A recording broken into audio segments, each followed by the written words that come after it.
Yeah.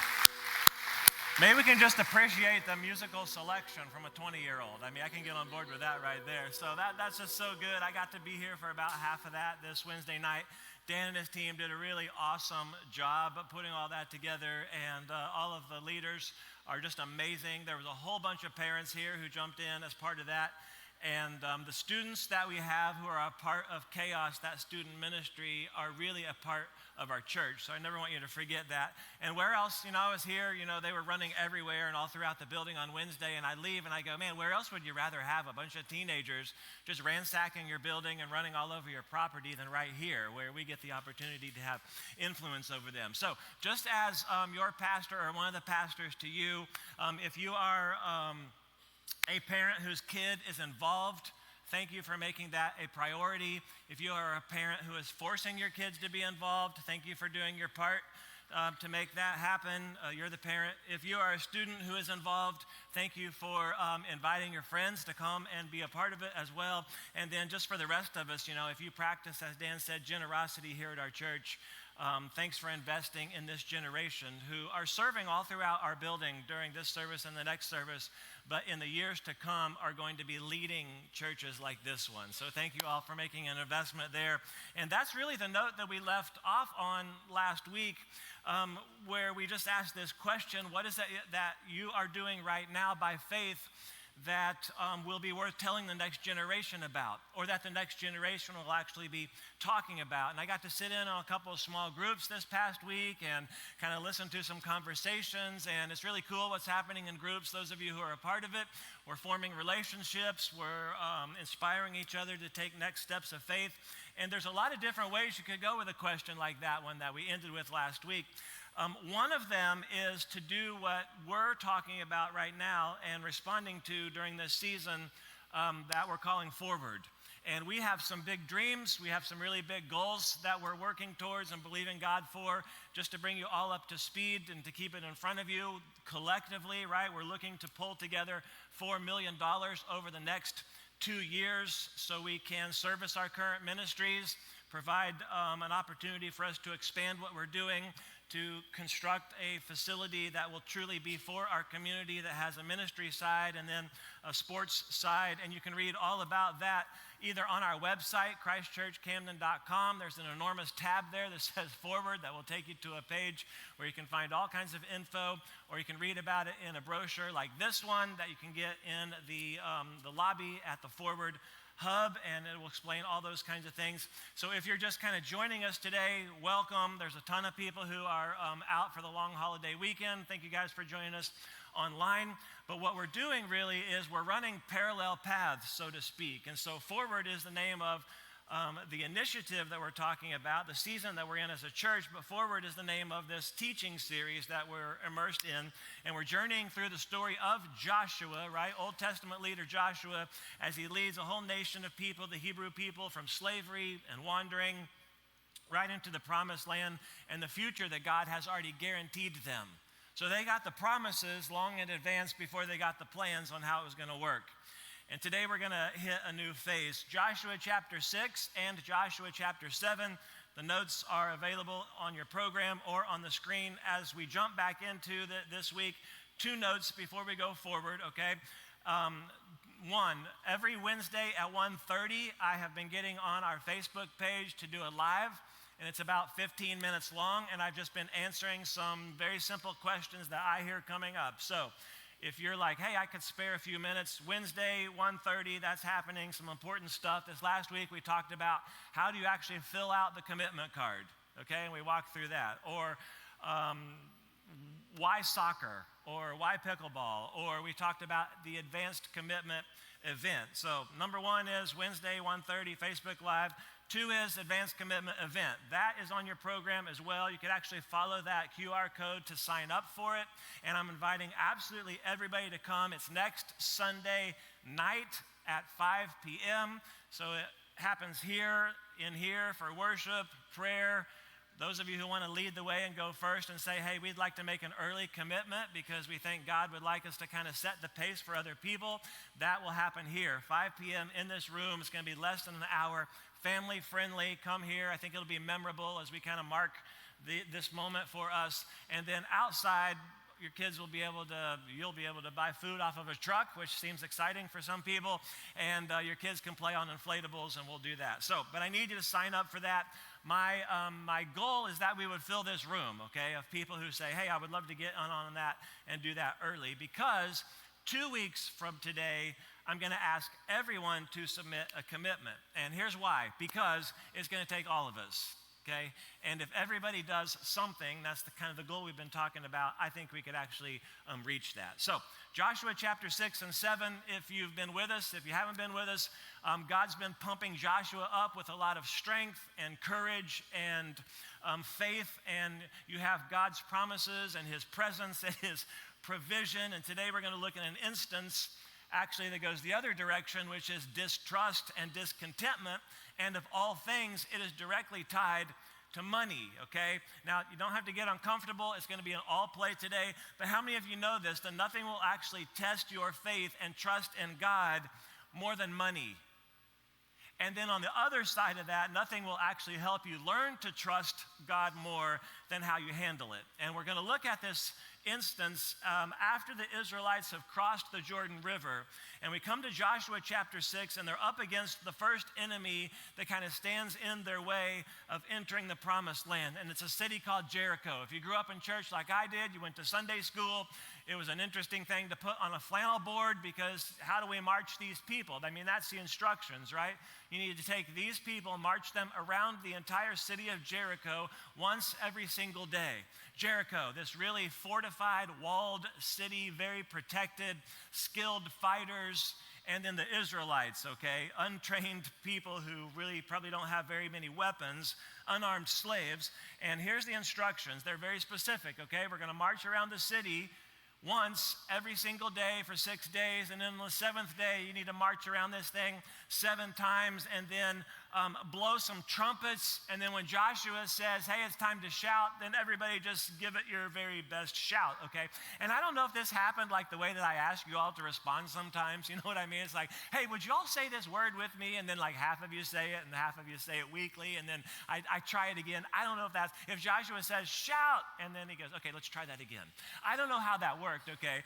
But Joshua says shout, everybody shouts together, okay, ready, break, you got the plan, okay? And the battle plan is interesting, but I want to talk about the victory plan, because here's the way it reads in Joshua 6, verse 18. But so after all that's done, okay, keep yourselves from the things set apart, or you will be set apart for destruction. Okay, this sounds like the moment where if you haven't been paying attention, I think I should probably listen to what's happening here. If you take any of those things, you will set apart the camp of Israel for destruction and make trouble for it. Okay, what do you mean, the set apart stuff? Here it is. For all the silver and gold and the articles of bronze and iron are dedicated to the Lord and must go into the Lord's treasury.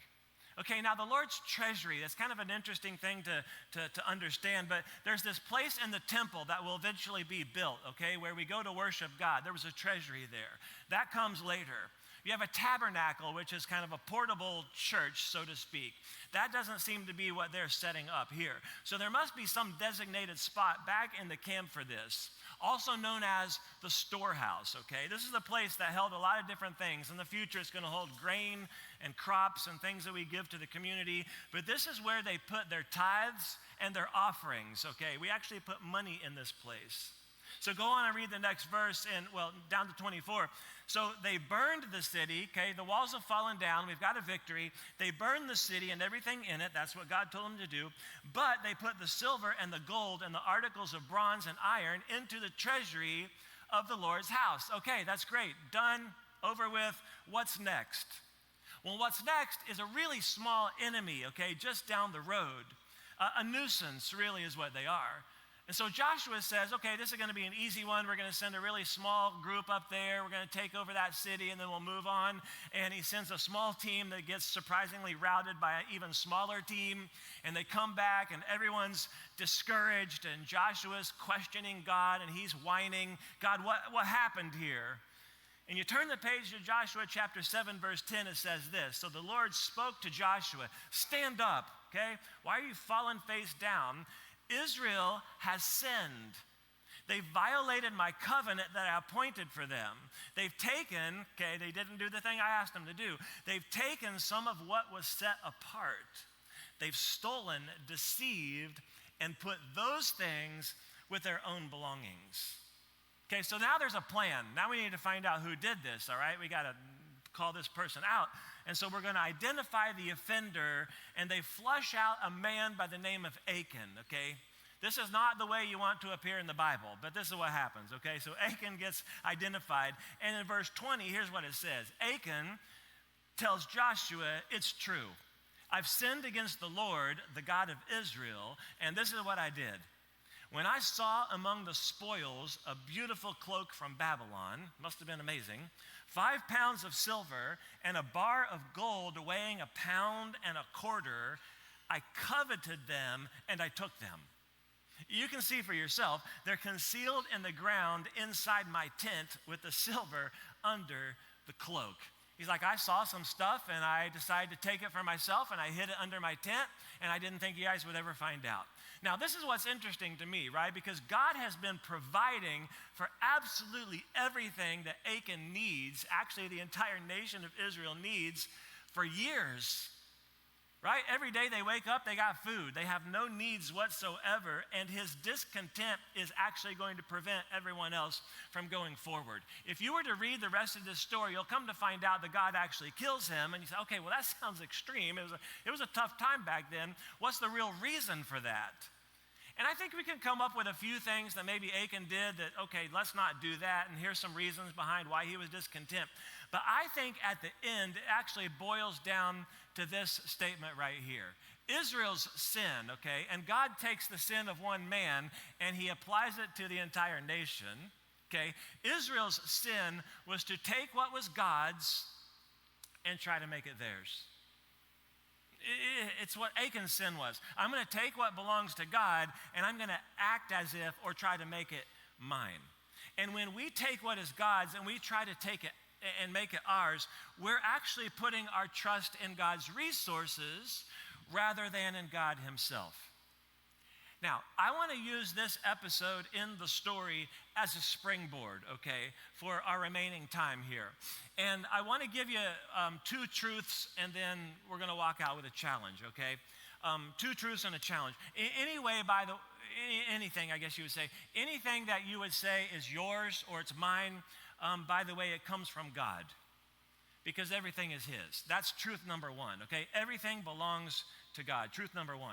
You read this idea a number of places. I'm just going to give you one. Psalm chapter 24, verse 1 says, this is David writing, the earth and everything in it, okay, the world and its inhabitants belongs to the Lord. Let's just think about this at a most basic level, if we can, for a second, okay? You came into the world with absolutely nothing, right? Like you brought nothing into the world. You were born naked. Most of us were ugly. Your head was humongous, okay? You had nothing, and then when you die, and it's just the state of things, like all of your stuff stays here, right? We're not taking anything that we have with us.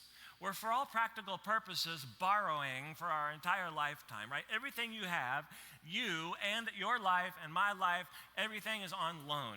And this is probably one of the ideas that I think is the most difficult for us to wrap our minds around when it comes to God and our stuff, right? That everything actually belongs to God. Now, maybe this will resonate with some of you, okay? When our oldest daughter, Jessica, was probably 8 years old, I took her to the movies, and Chris and I had a pretty good system where, we have 3 kids, and you get to take someone out on a date, and they get to pick where we go and what we do, and then you take this person out on a date. And we went to the movies, and we didn't normally spend a lot of money on concessions, okay? The thing we're spending money on is the movie. But on this occasion, we actually go and we buy something from the concession stand, and she got a bag of Skittles, and I got something else, because that's what you do. You get options, right? And so we've got these 2 things, and we go in and we sit down, and the movie's about ready to begin, and I reach over to grab a couple of Skittles out of her bag, and she pulls it back slightly. And I say, hey, give me some of those Skittles, and she says, they're mine. I said, well, actually, they're mine, because I'm pretty sure I just bought them out there in the lobby at the concession stand, right? I paid for them with my money. It was a gift to you. Here's what you should understand. You are managing my Skittles, right? Now, in the same way, you and I don't really own anything, do we? We're actually managing God's stuff.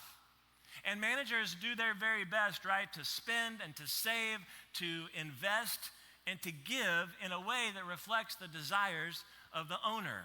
There's a sense of responsibility that comes when you are managing someone else's stuff. 2 weeks ago, Chris and I go to North Carolina to visit the granddaughter. Don't know if you guys know that or not, but we're grandparents. And we stay in an Airbnb, okay? And if you've ever done this before, right, there are things that you do and you don't do. There's an agreement on how you're actually going to care for the place. There might be an arrival and a departure checklist. There might be, here's instructions on how you operate the TV. Here's what you should actually do with your dishes. Here's how you should leave the towels and the linens and the bedding and all that. And there are things that you can do and there are things that you cannot do that reflect the desires of the owner. And you want to take care of that place so well that you could be trusted to actually use that service again in the future. One of the major truths of Scripture is that everything belongs to God. Now, if that's true, right, it means that your car belongs to God. And some of you go, well, good, that's good to know, because fine, he can just have it, and I wish that he would get a better one, okay? Your talents belong to God, right? Your inheritance, your second house, the piece of property, your kids essentially belong to God, right? Your investments, your job. And here's how that works, because a lot of us sometimes go, well, actually, I work the job and I made the money and it's mine, but you're recognizing maybe that God has given you your talents and your abilities and your opportunities to actually do the work that you do. Those blessings, according to Scripture, actually come from God, and the results then belong to Him as well. You actually get to the end of all of this and you go, well, it's not just my stuff that belongs to God, my very life belongs to God. So how can I actually manage this or even live open-handed so that everything I have I could view as God's? See, what Jessica didn't realize sitting in the theater those however many, 15, 16 years ago, is that I could have taken all of that from her if I wanted to. But I could have actually given her so much more as well. So, number one, everything belongs to God. Number two, very similar language to that one, the tithe belongs to God. Now, from the beginning of the Scriptures, okay, God has been setting a standard for people of what it might actually look like to honor Him with the first of what they have and the very best of what they have. Here's an instance, okay, from Leviticus chapter 27.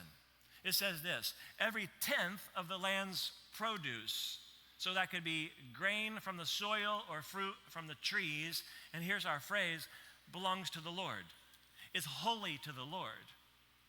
Every tenth animal from the herd or the flock which passes under the shepherd's rod is also holy to the Lord. So this is just kind of a principle you read throughout the Scriptures, right? That the first tenth of everything, whether you're a farmer or whether you're a shepherd or whether you're a banker, the first tenth of everything belongs to God. That's where we get the word tithe, by the way. You guys have heard the word tithe before. Tithe doesn't mean offering. Tithe doesn't mean giving. Tithe literally means 1/10, okay? It's giving the first and the best. So here's the example, okay? 10 ears. When you go to harvest, we've got 10 ears that we've harvested here. The first one, okay, first ear of corn is an act of generosity to God. 9 we bring over here for our family. That's what God's saying. Shepherding, right? He's holding out his staff. We've got 10 sheep have just been born. First one, you go over there. These 9, you're over here for the family, okay? It's holy, he says, right? Or it's set apart to be used for God's purposes. It could be sheep, it could be cows, it could be corn cobs, it could be dollars, right? For every 10 that get harvested, for every 10 that get birthed or received before doing anything else, set aside the first and the best as an offering to God. Now, if you're hearing that and you've heard this before, the question is always the same. Well, like, wait a second, that would be a really big step, wouldn't it? It would be a really big step, absolutely, because a storm might come, it might ruin your crop, a pestilence might destroy it, an invading nation might come and raid everything you have, and you need that stuff to live off of, right? You're not sure how many calves you're actually going to have or be born. The first one is pretty important, I would say. Here's how most people probably did that back in the day. Like the first calf is born, the first sheep is born. I assume a responsible dad looks at the kids and say, hey, we're not naming that one. We're not keeping that one. That one's going to the Lord. Don't get to know him. The fear of being generous first is that we might not have enough for ourselves. Like that's a really big step of trust to give first. Now the question that comes up is, well, what's the point in all that? Deuteronomy chapter 14, verse 23. The purpose of tithing is to teach you to always put God first in your lives. Now, you could trace this all the way to the end of the Old Testament, and God reaches a point where he's pretty unhappy with people because rather than giving him the first and the best, people were giving him out of their leftovers, right? They're giving in a way that didn't really require them to trust him whatsoever. It seems like some of the shepherds were actually going way out to the corner of the field, and instead of finding the best lamb as an offering for God, they found the crippled one that was actually leaning up against the post. He's like one bow away from death, and they're going, God, here's my offering, and look at my generosity. Some families, right, instead of gathering up the best corn, they were giving the grain that had the bugs in it, and they're going, God, here's our offering, you know. And God responds, I don't want the lame, I don't want the blind sheep, I don't want your rotten grain, I don't want all the spoiled fruit, you know, I actually don't even need your money, I don't want your stuff, I want, and this is where we see a shift take place, I want giving from your heart. That if you were to set apart me, okay, if you were to look at me and go, okay, God, I'm going to set you apart as first in my heart, then guess what happens? All these other things kind of fall into place. You'll be able to actually trust me with what you have, and everything else will follow, including giving first. So go back to Joshua, right? And Achan. His sin was to take what was God's and make it his. He ignores the fact that God's been taking care of him and the entire nation for decades, right? Like God took personal responsibility to care for them, and up to this point, he's never needed anything. And this is where I just pause for a second. I go, well, I think this is probably the point of the story where I go, you know, I think I'm like that at times. And so are you. Like where we're always trying to fight against this fear of, okay, what's going to happen tomorrow and I don't know, so let me gather more than I actually need for today.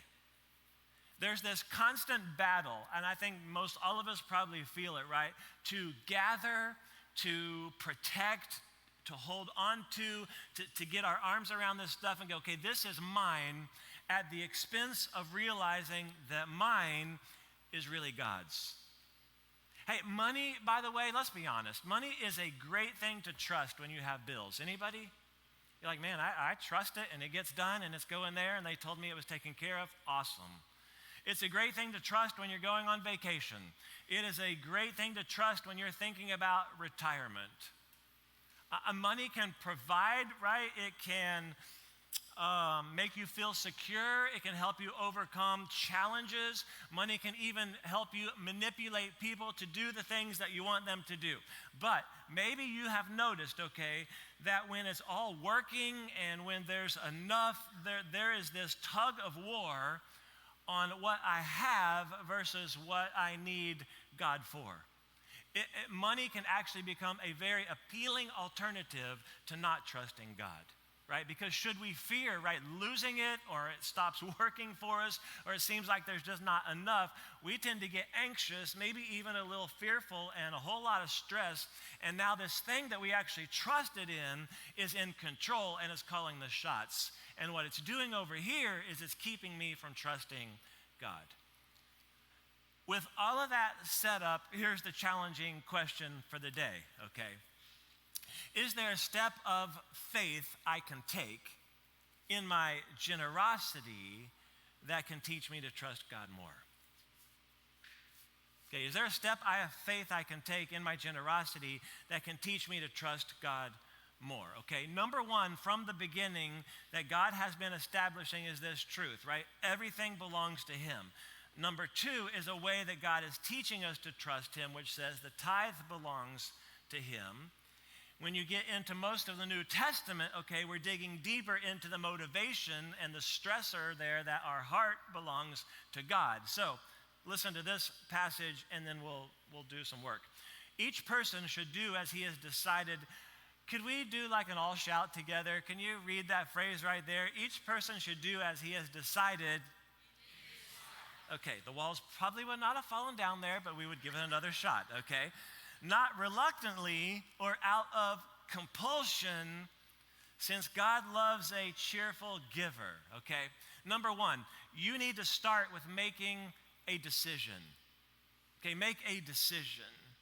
It says right there, right, as you have decided in your heart. Giving is a heart decision. It's not about guilt. It's not my style or our style to get up here and pressure you to do this so that God will like you. We've never done that. It's not complicated either. We're just going, okay, how can I find a way to put my heart in position so that I can actually be happy when I give?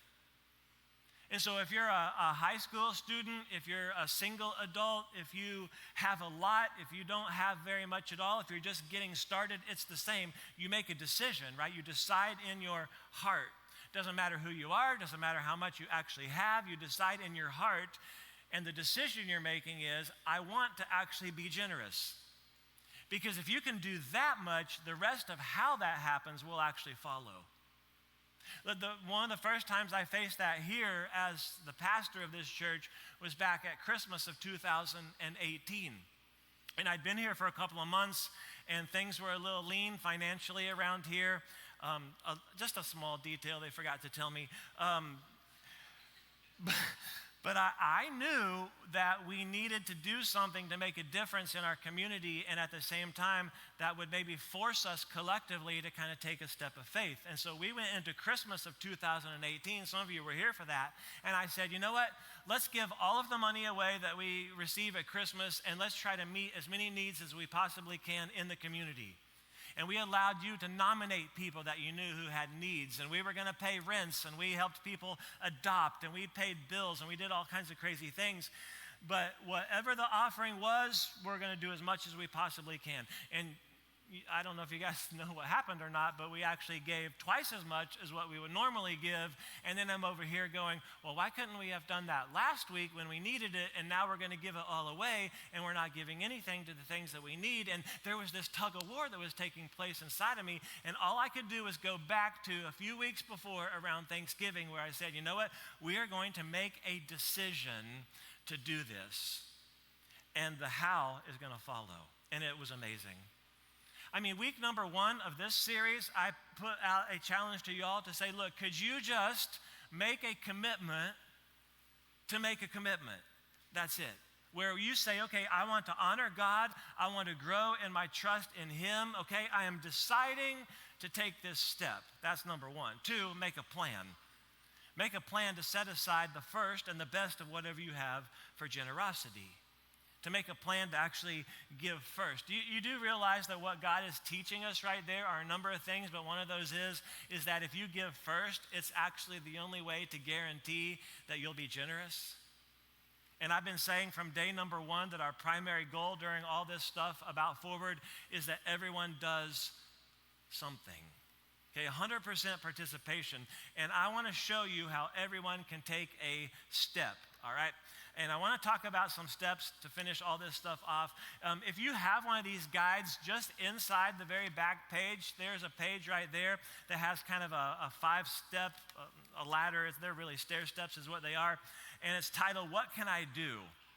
And here's what I want to challenge you to do, okay, to continue to answer that question. Okay, what is a step of faith I can take in my generosity so I can trust God more? What I want to challenge you to do is just simply figure out where you are today and to say, okay, could I actually take the next step in faith and learn to trust God more? So here are the steps, okay? When you open that up, you see the very first one that says first time. Okay, first time. I will take a step to practice generosity for the very first time. This is someone, it's self-explanatory, who has never given before, and you go, you know what, I'm going to choose to actually do that for the very first time. And there could be a number of reasons that motivate you, right? You love the music usually, you like the kids program, you get something out of the messages. I've heard it once before. You say, hey, I really like this thing right here. Or every week, you know, we come out and we talk about generosity, we highlight a ministry, and many of you, like all across our church, have jumped in on this step for the first time this year, and it's been amazing. Or you hear a story about life change, right? You see people be baptized, you read the wall out there, you hear a story from Hope 1312 and foster care, and you go, you know, I want to be a real part of this, and I'm willing to give it a shot and give towards it. I'm going to trust God, and I'm going to trust the leaders with this. I'm going to trust that we're actually going to use it to help more disconnected and unfulfilled people find a full life in Jesus. And you go, well, how much is it going to cost me to get into this today? I don't know. It's not about the amount. It's whatever you decide, right? It is about the act of learning to trust God. This step right here, because I know a little bit more than you do about what's happening around here, is where we will likely see the biggest number of people jump in and take a step. That you would just do something for the very first time, and you just try it. I mean, half of all church members, okay, half of all the people sitting in a church today, not just here, but everywhere around the United States, half of them have never given anything to their church. So there's an opportunity for a lot of us to take a step into here, right? And this is likely also the biggest step for most people to take. So you try it, you're going to trust God, and you see what happens, okay? Now, if you're someone who's given before, okay, you're already on that step. You're on step number 1, and your first time is behind you. I'm asking you to consider a step up to the second level and be a consistent giver. Okay, consistently, right? I will take a step to practice generosity as a habit and a way of life. And what this means is that you're not just going to be a one-time giver or even every now and then, but generosity is going to become a consistent habit of your life. Now, for many of us, this is going to be a learned behavior, right? And just a little secret that I'll let you in on. Some people find that setting up their giving online, okay, or some manner like that, they're actually teaching themselves to practice consistent giving. So it's not even consistent amounts. That's not even what we're saying, but the act of giving is consistent. I get super excited when I see things or I hear things about not just people who are giving one really large amount, but some of you who give, what you can, but it's consistent. Like it's there. It's weekly or it's monthly. Whenever you get a payday, you go, you know what? Payday is now going to become giving day. Again, we're just saying, try it, right? Trust God, see what happens. Now, if you're here, okay, then here's the challenge, is to take a step to become an intentional giver. Intentional givers say, okay, I'm going to take a step to practice strategic and planned generosity. Now, when you make it to this level, okay, it's that step to being intentional about giving. You are taking a step where you are thinking, right? You're starting to think about how your generosity relates to other things that you actually spend money on. Intentional givers, we could say it this way, okay? They start to ask questions like, how does my giving to something like Forward compare to what I'm spending on other things like AT&T or TDS or HBO? At this step, we start to think a little bit more strategically about our giving, right? We move from, we kind of have a plan to we're making intentional choices that reflect how we feel about it in relation to other things we spend on, okay? Again, we're not talking about amounts, we're talking about a way of thinking about your generosity. So again, try it, right? See if you could trust God and see what happens. Bear with me, 2 more. We're going to the place where not many people go, okay? If you're on this step, I'm going to ask you to consider going where about 3 to 5% of all of us will dare to go, and that's to take a step to tithing. Okay, tithing. I will take a step to give 10% of what I have. Now, the great thing about all these steps is it's all play. You just go, where am I? And then can I, by faith, maybe move to the next one. But when you become a tithing giver, okay, you are making, in many cases, lifestyle changes that may have a cost to you. Or you start to think about generosity in a way that influences your decisions in as far as what you need, right? Because I'm going to give to God first, and then I'm going to trust Him to make it all work out that I can live off of the 90%. And some of you are ready to take this step. You just haven't had the opportunity to be challenged to do it. So that might be a step for you to go into. This is a step that most of us will have to grow into over time. I only know one person who ever heard a message like this one and walked out and they go, I'm going to start that tomorrow. But it could happen, I guess. This is something I was taught growing up, okay? It was always been a part of my life. I was fortunate that I married someone who heard this her whole life, and so we got married, and that was just the standard for us. And so in many ways, it's become familiar. It's become kind of routine. We just have always adjusted our life around this step for so long, it's just our normal. And I say that to say that that might be some of you, because here's the challenge for those of us who are here, is to take a step that very few of us will ever have the guts or the faith to take, and that's to move to be a radical giver. In radical giving, I will take a step to practice generosity beyond the tithe. Okay, and so rather than asking God, okay, how much should I give? It's an entirely different question, which is, okay, God, how much should I keep? And now you're going, I need to make some choices so I can give out as much as possible for God's purposes. Now, some people here at this step even consider things. This is crazy, I know. What kind of home should I live in? What kind of car should I drive? How much savings do I really need? Also, don't miss it, so that they actually have the greatest capacity to be generous. Now, maybe radical is to go, okay, all right, we're going to bump it up. We're going to do 11% or 12%. I know one person in my life who've lived off of what we would call the reverse tithe. They were in good enough position in their life that they gave away 90% and they lived off of 10. All I'm saying is some of us maybe need to try it and trust God and see what happens. Now, this isn't all play. I'll say it again, okay? It's not about telling you what to do. I am just calling you to answer this question. Is there a step of faith that I can take when it comes to my generosity, okay, that can teach me to trust God more? Now, I'll land it in 2 minutes, okay? And then God can deal with you on what your step is, okay? If all of that is not enough, let me just, at the risk of alienating a few of you, press in just a little bit more to a potentially uncomfortable level, all right? Some of us are currently giving at a level that requires absolutely no trust in God whatsoever. I don't know who you are necessarily. I just know it has to be true. And that can be true no matter what step you're on. It doesn't apply to one over any of the others. Some of us have set this up automatically, and I know I just said that was actually a good idea to teach you, but some of us set this up automatically years ago, and it's been recurring in the background, and some of you have done it so long ago, you don't even know what it is. And you just know that something is happening and it just withdraws every month or every 2 weeks. And God has blessed you with more years later and you haven't necessarily increased your giving. All I'm saying is I think there's an opportunity for you to increase your trust. That's it. Something's changed in your situation and maybe how you're giving doesn't require a lot of faith.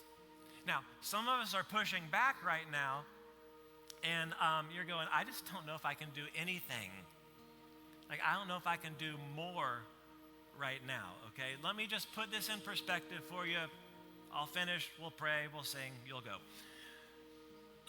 The average person right now in our country is giving about $17 per week, or around or a little less than $1,000 per year, which is the coffee budget for a lot of people, okay? I just want to put that in perspective for you, okay? That's average. All of us are going to no doubt wrestle with this idea, okay, that God does own everything, and he asks that we honor him with the first and the best. So I hope that you'll walk out today and just be asking, okay, what would all of this actually look like for me? And I could tell you that I probably have some heart work to do, just like everybody else. But something from your heart is going to be better than absolutely nothing. And so maybe we would just ask God to speak into our hearts today. Let me just challenge everyone. Hey, I believe you can do it, okay? I believe you can take the next step in generosity. I don't think God's going to kill you if you don't take the next step. But if you do, here's what I think can happen, okay? I think that you will grow and change as you trust God, and you are giving him the opportunity to actually prove himself to be faithful. And I am telling you, okay, just from my own personal experience, that your faith is going to grow and God will come through, okay? That's a promise. The other thing that's going to happen is you're going to change the world. You go, how am I going to do that? Well, your generosity is going to impact our church, which therefore impacts people, which therefore impacts our community, and you're going to find that your heart gets a little bit more invested when you see a name on the wall out there. Or when your friend says, yes, I'm going to show up at church, or you hear a great story from Hope 1312, and you go, you know what, I had a really small part in that, and I'm invested. So I think we'll get to the end of all this, and you'll be able to say with what I would call a hopeful confidence that it truly is in God that we trust. And I don't want you to miss out on that. So let me pray for us. God, today we say thank you for these things, for this story. God, I know that we used it as a springboard today. I pray that we've been faithful with what you intended for us today.